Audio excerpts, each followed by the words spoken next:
Hello, welcome pen friends. My name is Chris and I'm back with another ink profile. Today we're doing Taccia Midori.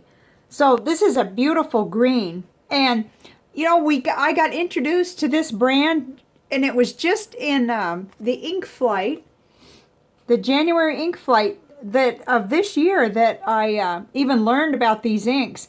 And so I expanded. There were 7 in that ink flight, and then I got more samples. I ordered more samples because I fell in love with this ink brand. So viewers were asking for browns and greens, and so I use this. This is really good to hop on this one because I've been wanting to explore it. So let's get started, and I hope you'll like it as much as I do. We're going to go ahead and put it in the bath test. We'll do that and see what happens to it. Whoa, that's a bright green coming out. That's quite nice. I don't know why, I just didn't expect it to look quite that bright. Okay, and this was the last one. This was the final in Ink Flight 25, and it was called Aonibi. And it did go ahead and mostly wash off. You know, it's quite typical, and yet it's still, it retained enough there so you could still read it.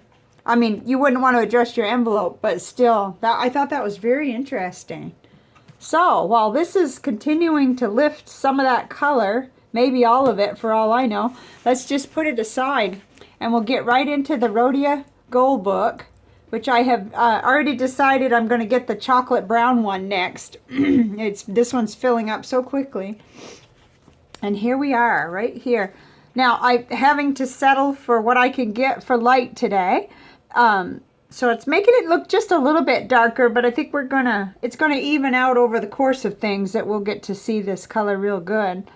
I found that it was available at Anderson Pens, Dromgools, and Pen Chalet, at least, and probably more places. I got my little sample from Anderson Pens. I liked that it was a 3mm sample, and I ordered it there. And then I put it on the little piece of Tomoe River paper, and it did darken on there, but we're going to see that on several other samples too. So right down through here was the broad nib, and it's a Yowo nib. And then I put it into the fine nib, and oh, it's just so wonderful that it stays nice and dark and saturated, and the flow is still excellent in that Lamy fine nib. So, you know, I'm staying real consistent now with what I'm testing these inks with. It's always going to be the broad nib, the Yowo, and then the Lamy fine nib.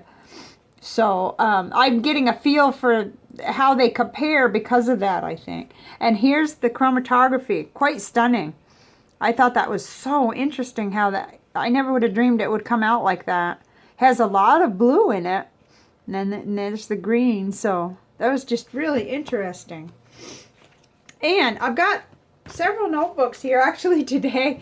This may not stay exactly the same, but today I've got 5.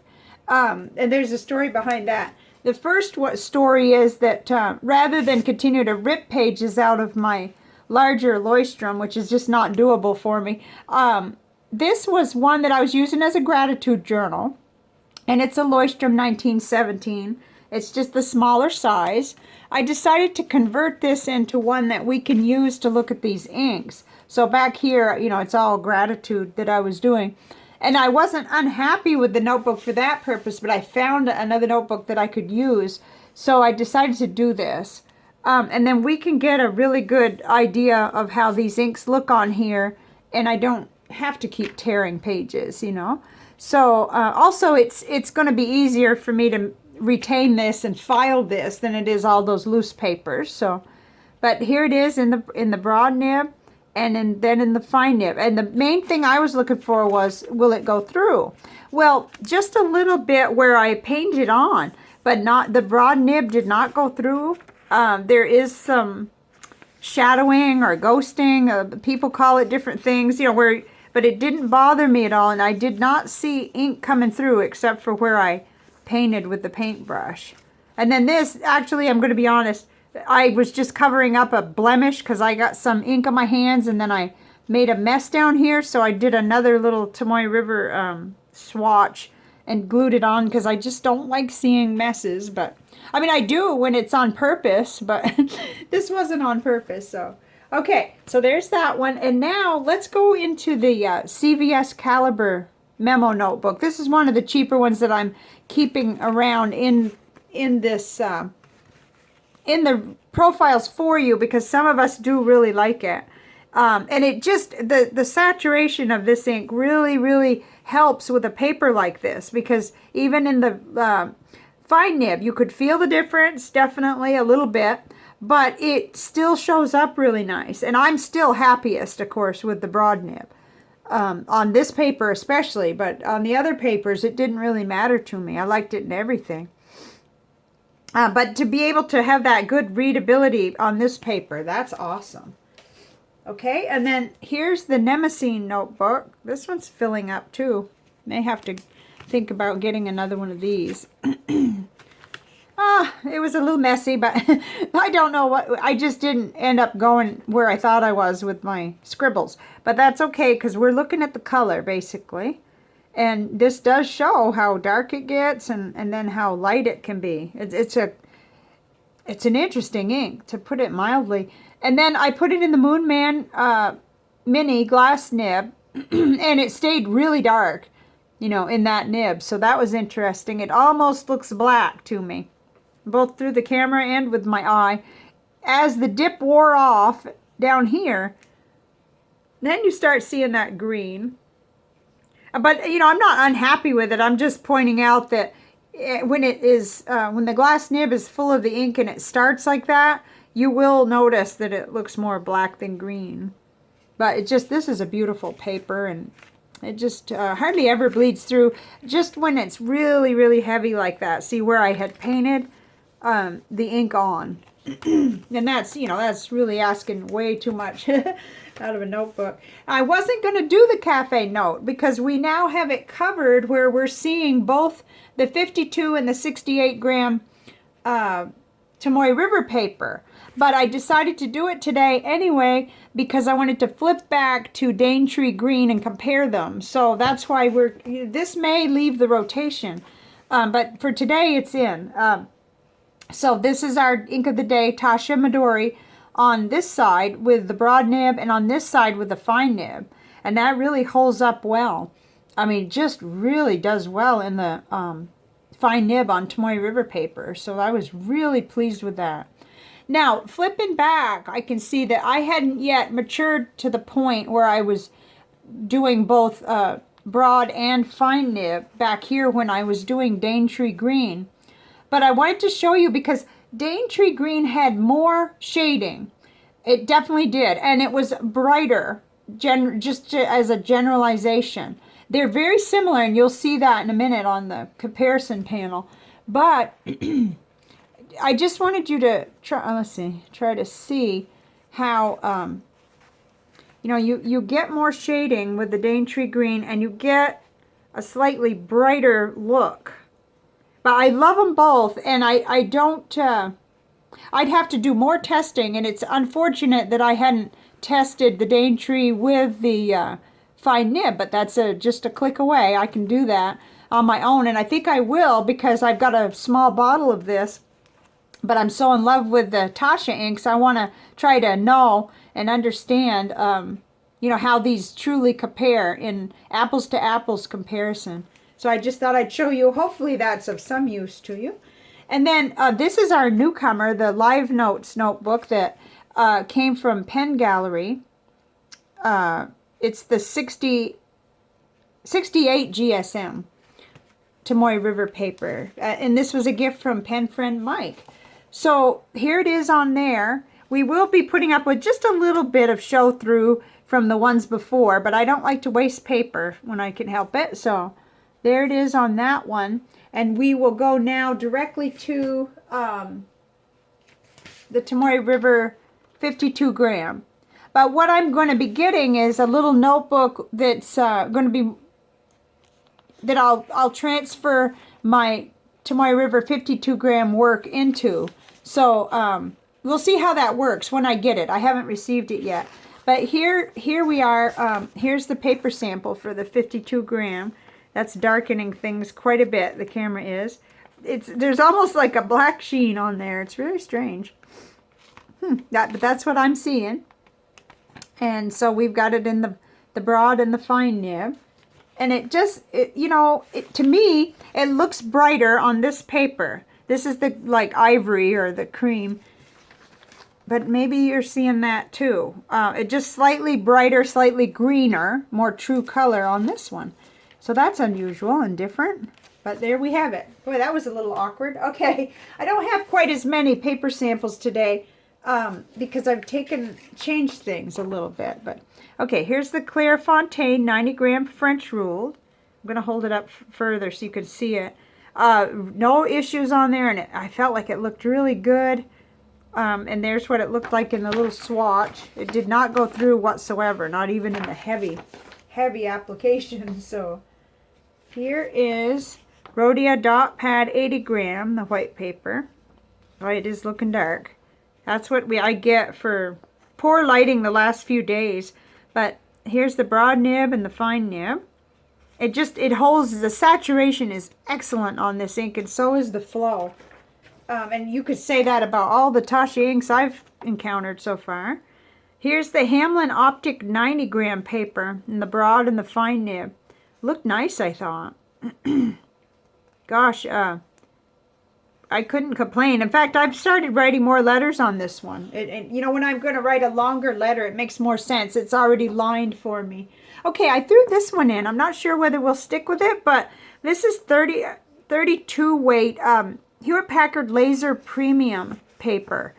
It was a friend from, the initials are right here, a gift from a pen friend, a sample of it.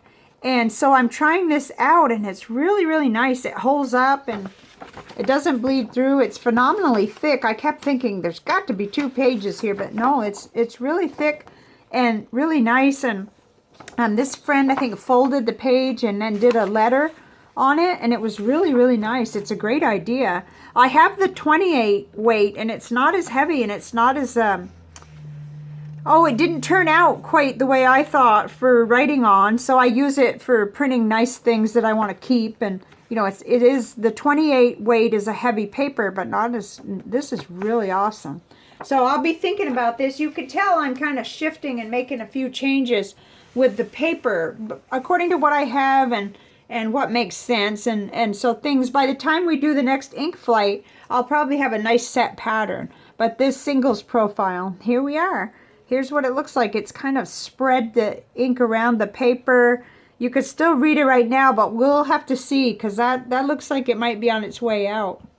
But let's look at this beautiful panel. Oh boy, these greens are just beautiful. And I have a super hard time getting this. You know, sometimes it feels like it's straight, and it really isn't when I look at it later. Right in the middle is our ink of the day, Taccia Midori.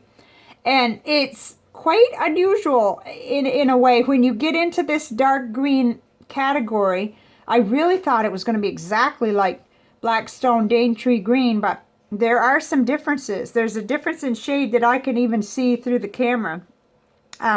This comes across in the nib brighter green, and this one comes across a little darker and more saturated, which doesn't really make sense when you look at this, but that's how it compared in the Serendipity broad nib anyway. This one appears darker in that nib. So, but they, oh my goodness, all of these are real pretty. And I remember how unusual and nice Monteverde Yosemite green is too. And I did a separate profile on that one if you're interested.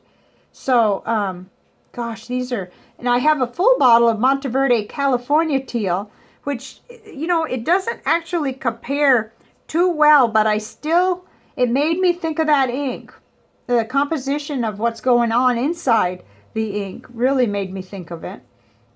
And same with Montegrappa green. It kind of compares better to the California teal. And then Diamine Sherwood green, I don't have enough left of that to play around with and try and compare anymore. I will probably get some more of that because I like that ink. It's got a little red sheen though, which is different. Because I'm not seeing anything like that. If it wants to do anything, it wants to, Taccia Midori wants to give you a really dark, like edging and not so much red or anything like that. So I had fun with this panel. It was really, really fun. And then there's Lamy Green, just as a comparison. This one is a shimmer ink, the Diamine Magical Forest. I don't know if we're going to be able to pick up any of that today. Oh, there we go. Yeah, so you can't really compare them, and yet it did make me think of it. And I want to do a profile on this one too eventually. This is a new gift from a pen friend. It came all the way from overseas too. So that's in the queue for a profile. And I don't do that many shimmer ones, but I do like them. So hopefully this has helped you a little bit to see where Taccia Midori, how it stacks up and everything. Let's see how it did on the visual journal. Now, a lot of the Taccia inks kind of did this, kind of fell what I would call a little bit flat on this portion. In fact, I've even got it tabbed so we can look back. Let's see. I'm going to move the water before I have an accident. But I do have it tabbed because I wanted to look back and see. Let's see what else. So the Murasaki was just dramatic and crazy interesting and complex. Then the Aqua Red, the Taccia, that was a little bit simple, but it went from pink to dark red. And then, but then, same with the pink. It was pink and it stayed pink and it didn't do too much dramatics. So, let's see, and then we get into something else. But, so this was interesting. I thought, is this me or what? But it's not bad or anything. It just didn't get really complex or anything. And the trees sort of lost their detail. At first, they looked so good. Like, as I was doing it, before it dried fully, they looked so detailed. But, that's what this visual journal is for, to kind of learn which inks are more suited for it and what's happening. And so I made that little, the one I showed you in the beginning, or maybe I didn't show it, I don't remember. So I made this one. I'm practicing with Nick Stewart's techniques, and I've got a long way to go and quite a few materials that I don't have, but that's okay. I still had fun. This is the size he uses for ink swatches, and I tried to do his method on that, and I'm going to keep practicing. And then this is my method, my little thing that I do, as in addition to the panels. So I really love this ink. Am I going to buy a bottle of it? No, because I have that bottle of Daintree Green, and I love it. But I would not forget about this one, in the future when that other ink is gone. Or, if I was looking for another green, I would definitely remember this because it's so saturated. It's beautifully saturated and it flows out of the nib so well. So I just wanted to share all this with you. And then I've got one more thing because this week was really, really fun. And I'll start with a little fun thing. And it also has to do with the phenomenal mail that I got this week. But Ink Journal's having like a little challenge or a participatory thing. They'll be using the hashtag Motivational March. And so I started that yesterday, where you just, you look for quotes and you copy down a quote with your fountain pen and then you post it on Instagram. So that's, but this little booklet came from my pen friend whose initials are here. I don't want to like totally embarrass people. And then I just like glued stuff on the cover and made it interesting that I, with things that I love. And these are all old cards. Like I had gotten this card from a friend in, she's in New York now. She had lived in my city and then moved. And then this was my husband kind of recognized it. This was my birthday card from him. And rather than have it just languish in a drawer, I'd rather use it as a cover. So I just got this kind of dolled up. And this has beautiful Tomoe River paper in it. So my quotes will look as good as they can. And I put a little thing to put more little pieces in here. And I used some little bits from Pen Friends.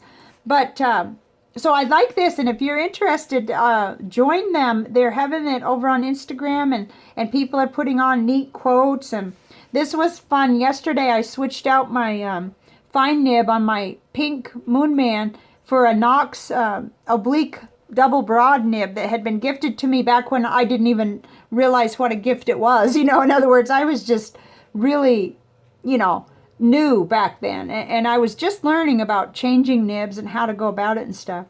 Okay, so the last thing is that this was just a phenomenal week for for everything, for emails, for mails, letters, and for, you know, pen gifts that arrived. This was a belated birthday gift from a pen friend, and it's a Retro 51 Tornado in the ultraviolet. So a review will be coming on this pen. I just love it. It's, let me try to remember now, because this is, yeah, it screws out. Sometimes I want to pull it because it's new to me, but it's got a 1.1 millimeter stub, and it is a really nice wet writer. I believe that's a, oh gosh, I knew all about it. I knew just what I was talking about. Anyway, they're putting, I think it's a Knox nib, but I'm not sure. It's definitely a very nice nib, and the pen is beautiful. Thank you so much, but your letter is probably reaching you today, because I did a thank you, but it came with these cartridges. It also, the pen comes with a converter too, but I'll save the rest of what I want to say about that for a review coming.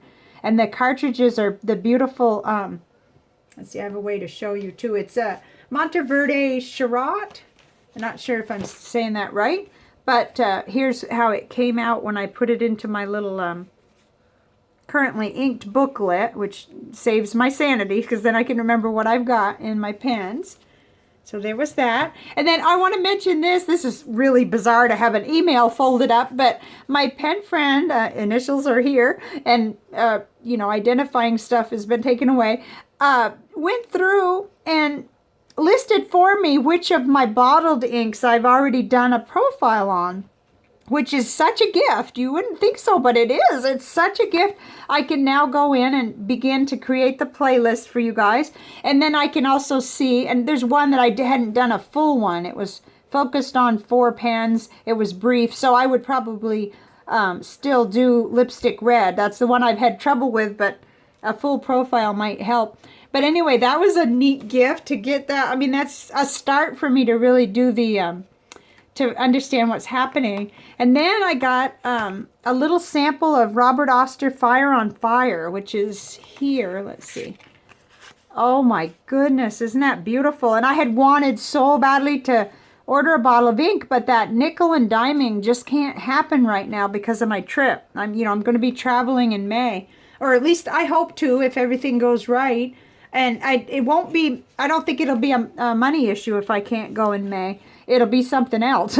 So, I mean, if it's going to be anything. So I'm heading in the right direction, but I was so excited to be able to, and again, I'm getting a little bit better at putting initials so that we're, yeah, and in addition to writing letters, but that's a nice sample, plenty to do a nice profile.